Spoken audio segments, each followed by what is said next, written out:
सास ने दिया कष्ट, भगवान बने सहारा। सखूबाई का विवाह एक ऐसे परिवार में हुआ था जहां धन धान्य की कमी तो नहीं थी, पर भाव का अकाल था। उनकी सास का स्वभाव वज्र से भी कठोर था। उन्हें सखूबाई की विट्ठल भक्ति फूटी आंख नहीं सुहाती थी।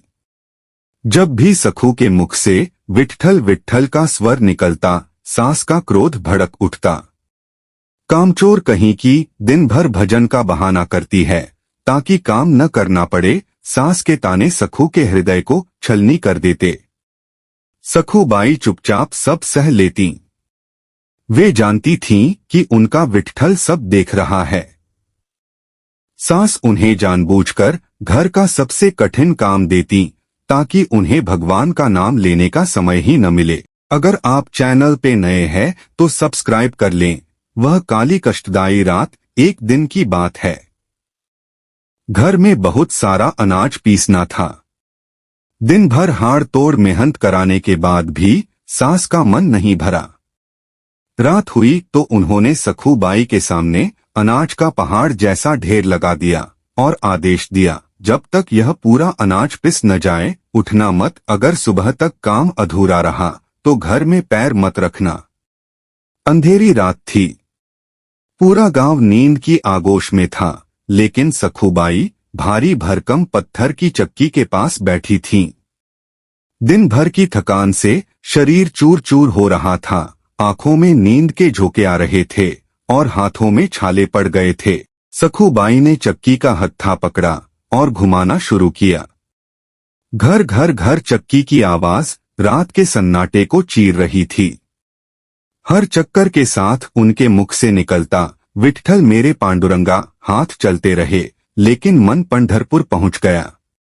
उन्हें लगा कि वे चंद्रभागा नदी के तट पर खड़ी हैं और सामने ईंट पर खड़े सांवले विट्ठल उन्हें देख रहे हैं।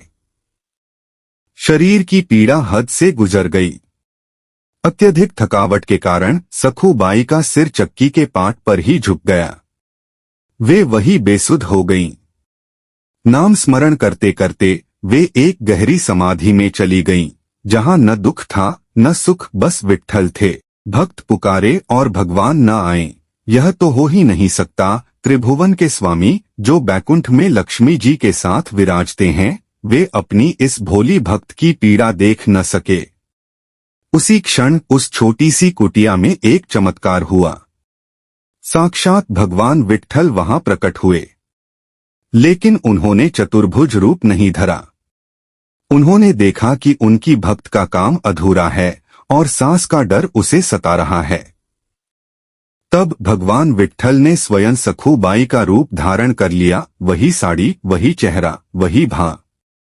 जगत के पालनहार ने उस भारी पत्थर की चक्की को अपने कोमल हाथों से पकड़ा और पीसना शुरू किया। सोचिए, जिसके इशारे पर सृष्टि चलती है, वह आज अपनी भक्त के लिए गेहूं पीस रहा था।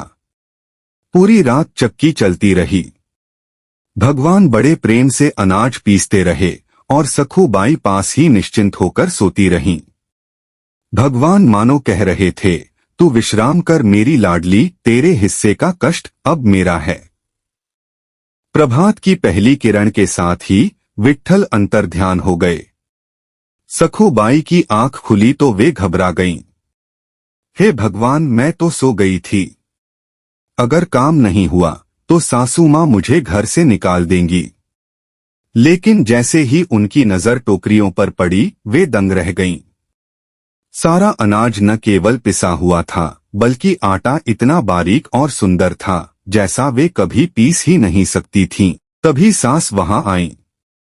वे क्रोध में चिल्लाने ही वाली थीं कि कामचोर, तू सो रही है। लेकिन जब उन्होंने देखा कि काम पूरा हो चुका है और सखूबाई के चेहरे पर एक अलौकिक तेज है, तो वे ठिठक गईं। वह समझ गईं कि एक थकी हारी अकेली स्त्री रात भर में इतना काम कर ही नहीं सकती। सास ने सखू की आंखों में देखा, वहां न डर था न शिकायत, बस कृतज्ञता के आंसू थे। उस कठोर मुखिया का पत्थर दिल मोम की तरह पिघल गया। उन्हें एहसास हो गया कि सखू कोई साधारण बहू नहीं, बल्कि ईश्वर की लाडली है। वह सखू के चरणों में गिर पड़ी और रोते हुए बोली, बेटी, मैंने तुझे दासी समझा, पर तू तो देवी है। जिसे स्वयं विट्ठल का संरक्षण प्राप्त हो, उसे मैं कष्ट देने वाली कौन होती हूँ। उस दिन के बाद उस घर में सखू बाई को कभी रोका नहीं गया। सखू बाई ने कभी नहीं कहा कि भगवान आए थे, वे तो बस इतना मानती थीं कि यह उनके स्वामी की दया है। सखू बाई की यह कथा हमें सिखाती है कि भक्ति का अर्थ पूजा पाठ का दिखावा नहीं है।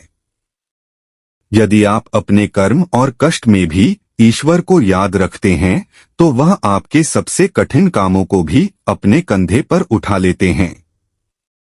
विट्ठल विट्ठल विट्ठला, हरि ओम विट्ठला। कथा अच्छी लगी हो तो प्लीज लाइक एंड शेयर, और अगर आप चैनल पे नए हैं तो सब्सक्राइब जरूर कर लें। आपको ये कहानी कैसी लगी कमेंट में जरूर बताएं। धन्यवाद।